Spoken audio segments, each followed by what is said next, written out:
Have you noticed that 5 minutes on TikTok usually ends up being about an hour? You're not alone. Social media is everywhere. It's perhaps one of the clearest examples of the Noosphere, a web of shared thought that shapes the ideas across society and our planet, a planetary mind. And while social media has brought about major social changes, its power can often have downsides. First, on our mental health. Social media platforms want to make us addicted. That's how they work. We go to Instagram or Twitter to find out what's new, be included, and feel something. Likes or responses light up the part of our brain that makes us feel happy. So we go back online, hungry for more of that happy feeling. But what if we don't always get those likes? When that hunger means we're looking for validation and happiness outside of ourselves, and remember, that's how social media is set up, our mental health can crumble. Second, social media affects democracy. As I said, these platforms are built to keep you on them, not to ensure that information is fact-based or useful. The platforms want to show you what's most addictive, and what's most addictive is what plays on our emotions.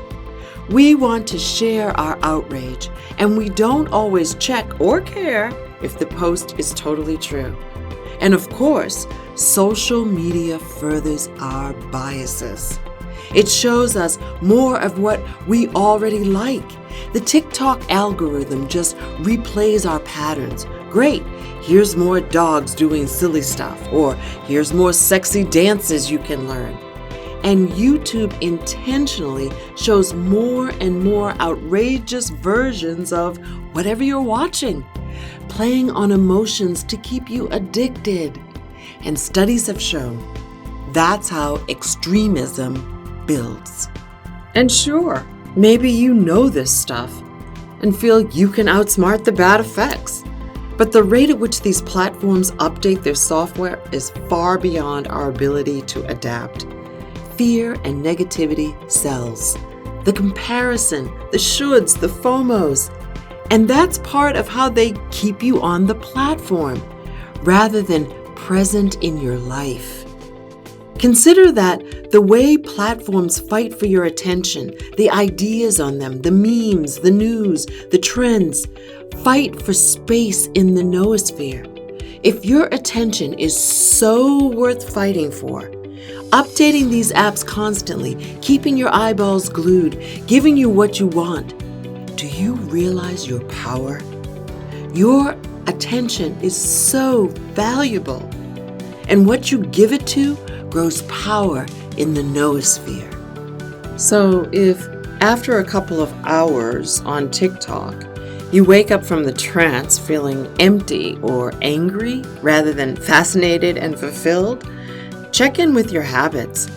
Our social diet impacts our thoughts, ideas, understanding, and our concept of ourselves. To have a healthy social diet, be aware of what you are digesting. Fact check something before you share it. Consume in moderation. Cleanse your system by unplugging. And remember, you're working against the way these apps are built. Get support. For example, download an app that will help you pause and be mindful before you open social media, like OneSec or Detoxify. As social beings, we crave real social interaction. COVID taught us that. Research says that the opposite of addiction is connection, but it takes intentionality to break through the isolation. When we connect intentionally with others, we go beyond breaking out of our own isolation into real community.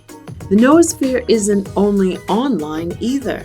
Connect with your friends, your community, your world offline too.